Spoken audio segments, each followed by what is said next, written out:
Hello साथियों, Cosmo study circle में आपका स्वागत है। आज हम डॉक्टर कुमार पुष्कर जी से जानेंगे कि नीट एग्जाम की तैयारी कैसे करें और एग्जाम से जुड़े कुछ इम्पोर्टेंट बिंदु पर भी चर्चा करेंगे। उसके बाद लास्ट में हम आपको कॉम्पिटिटिव एग्जाम से रिलेटेड बेस्ट बुक भी बताएंगे, जिससे आपको गवर्नमेंट एग्जाम में बहुत हेल्प मिलेगी। अगर आपको करियर, नीट एग्जाम या कोई और भी एग्जाम से रिलेटेड कोई जानकारी चाहिए तो आप हमारे एक्सपर्ट से दिए गए नंबर पर कांटेक्ट कर सकते हैं। सर, आपका नाम तो काफी सुना है, लेकिन आप खुद ही बता दें आपका नाम क्या है, तो मुझे और विद्यार्थियों को बहुत खुशी होगी। तो सर, पहले आप मुझे और विद्यार्थियों को अपने बारे में बताएं और आपने कौन कौन सी पुस्तक लिखी है उसके बारे में थोड़ी जानकारी दें। मेरा नाम डॉक्टर कुमार पुष्कर है और भारतवर्ष में जितनी भी परीक्षाएं होती हैं उसकी जानकारी रखनी चाहिए प्रत्येक टीचर को। सिर्फ इसलिए कि अगर विद्यार्थी को किसी भी परीक्षा में पास होना है या अच्छा नंबर लाना है या टॉप करना है तो अच्छी किताबें मार्केट में लेनी चाहिए और पढ़नी चाहिए, क्योंकि पुस्तकें ही उनको मार्गदर्शक के रूप में बताती हैं कि वो कितना अच्छा कर सकते हैं। इसी सिलसिले में हम लोगों ने देखा कि भारतवर्ष में क्लास 6 से लेकर के IAS तक की बातें होती हैं, प्रतियोगी परीक्षाएं होती हैं। अगर क्लास 6 की बात करें तो नवोदय विद्यालय या फिर सैनिक स्कूल में एडमिशन टेस्ट है वगैरह वगैरह। तो इस तरह से क्लास 6 से लेकर के भारतवर्ष में प्रतियोगी परीक्षाओं का एक शुरुआत हो जाती है। दूसरी बात है कि सभी जो हाईएस्ट हमारा एकेडमिक कैरियर बनाने वाले जो अपने जॉब में जाना चाहते हैं वो सिविल सेवा की है, तो सिविल सेवा तक की हमने भी किताबें लिखी।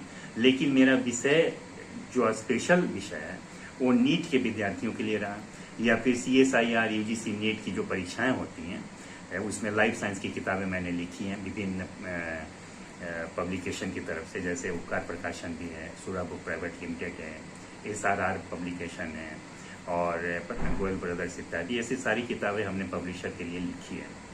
सक्सेस गुरु भी एक ऐसे पब्लिशर हैं जो मेरठ के हैं, उनसे भी हमारी किताबें छपी हैं और उन किताबों में हमने लिखा था पेट की एडमिशन टेस्ट में जो मुख्य रूप से उत्तर प्रदेश की जो श्रेणी की कई परीक्षाएं होती हैं उसके लिए था, वन रक्षक की परीक्षाओं के लिए था।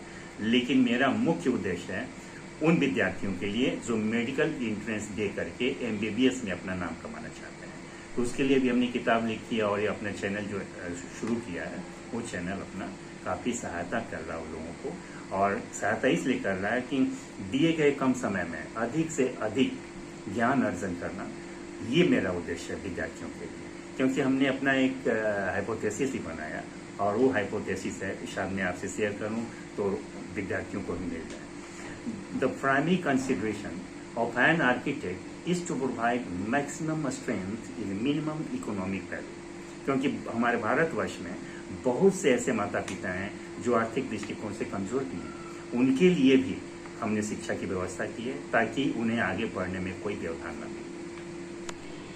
सर, मेरे और विद्यार्थियों के कुछ सवाल हैं जिनके आंसर मैं आपसे चाहती हूँ। जरूर पूछिए, क्यों नहीं, पूछिए। पहला सवाल है, नीट मेडिकल इंट्रेंस की तैयारी स्टूडेंट को किस क्लास से शुरू कर देनी चाहिए? अगर वास्तव में देखा जाए तो हमारे जो एजुकेशन पॉलिसी है, क्लास 9 के बाद सब्जेक्ट जो स्पेसिफिक सब्जेक्ट होते हैं उसमें एक डिवीजन हो जाता है और बच्चे जो भी स्टूडेंट हैं वो अपनी पसंद के विषय को, अपने इंटरेस्ट के विषय को चूज करते हैं। उसमें अगर PCM ग्रुप लेते हैं तो इंजीनियरिंग की तैयारी करते हैं, PCB अगर लेते हैं फिजिक्स, केमिस्ट्री और बायोलॉजी तो मेडिकल एंट्रेंस टेस्ट के लिए जाते हैं। अब कुछ ऐसे विद्यार्थी हैं जो आर्ट्स को फैकल्टी को अपनाते हैं और कुछ ऐसे ही विद्यार्थी हैं जो कॉमर्स फैकल्टी में जाना चाहते हैं। तो इस तरह से सब जो विषय चुने जाते हैं वो क्लास 9 से ही अपना एम बनाना शुरू करते हैं। ओके सर, दूसरा प्रश्न है मेरा, किसी भी विद्यार्थी को प्रतिदिन कितने घंटे अध्ययन करना चाहिए? ये तो सवाल बड़ा ही जेन्युइन है। हमेशा याद रखिए कि जब क्लास में स्टूडेंट पढ़ते हैं तो जनरली 50 मिनट का एक पीरियड होता है। उसी पीरियड में कुछ बच्चों को सारी बातें उस चैप्टर को समझ में आ जाती है, लेकिन कुछ ऐसे स्टूडेंट होते हैं कि वो बात समझ में नहीं आती। हालांकि प्रत्येक विद्यार्थी को अगर 5 से 6 घंटे डेली पढ़े, नियमित रेगुलर तो वो जरूर सफल हो सकती हैं। सर, थर्ड क्वेश्चन है मेरा, नीट के लिए मुख्य विषय कौन कौन से हैं? नीट मेडिकल एंट्रेंस के लिए मुख्य विषय तो फिजिक्स, केमिस्ट्री, बॉटनी और जूलॉजी है।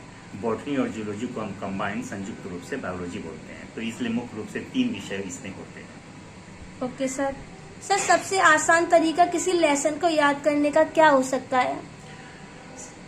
सबसे पहले देखिए किसी भी बुक को या चैप्टर में अगर हम देखते हैं तो पहले उसके हेडलाइंस को चूज करिए। जैसे किसी न्यूज़पेपर को अगर अच्छा से पढ़ना है तो न्यूज़पेपर के सिर्फ हेडलाइंस को पहले पढ़िए। उससे लग जाता है, हेडलाइंस पढ़ने से हमें ये समझ में आ जाती है बात कि आज का ताजा खबर क्या है। ठीक उसी प्रकार से चैप्टर या लेसन में हम प्रवेश करते हैं तो उसके हेडलाइंस को पहले देखिए।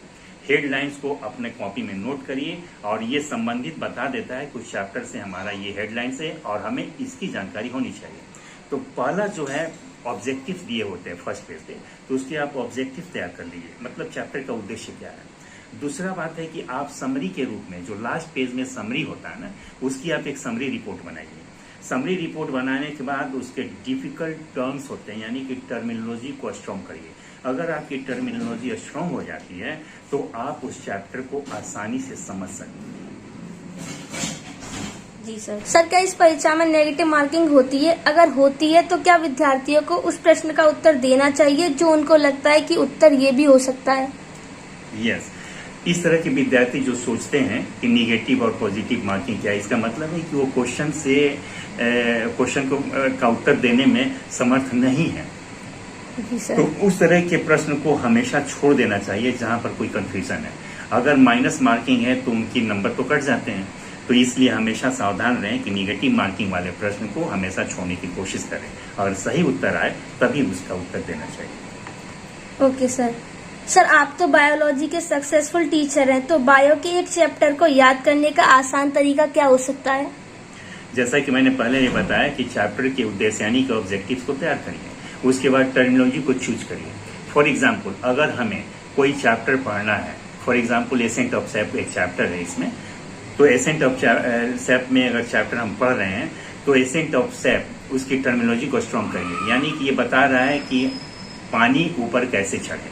तो पानी ऊपर चढ़ने के लिए विभिन्न प्रकार के थ्योरी होंगे, जो थ्योरी दिए होंगे उसके कुछ साइंटिस्ट के नाम होंगे, उन्होंने कोई एक्सपेरिमेंट दिया हो तो उस एक्सपेरिमेंट का नाम होगा। उसमें जैसे टर्मिनोलॉजी जो आते हैं, जैसे मान लीजिए कि cohesive, adhesive, water pool, parenchyma, xylem, conduction, osmotic pressure, अगर ये टर्मिनोलॉजी स्ट्रॉन्ग कर लेते हैं तो इन्हीं सब शब्दों का इस चैप्टर से संबंध रहेगा।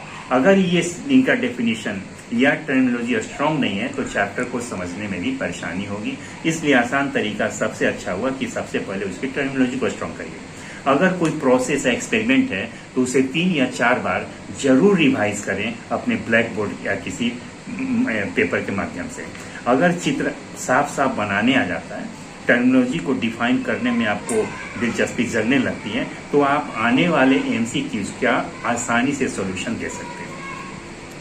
थैंक यू सर अपना कीमती समय स्टूडेंट को देने के लिए। Thank you very much. साथियों अगर आप ये बुक परचेस करना चाहते हैं तो दिए गए नंबर पर कांटेक्ट कर सकते हैं। हमारे चैनल की सभी तरह की नोटिफिकेशन पाने के लिए चैनल को सब्सक्राइब करें और वीडियो को लाइक और शेयर करें।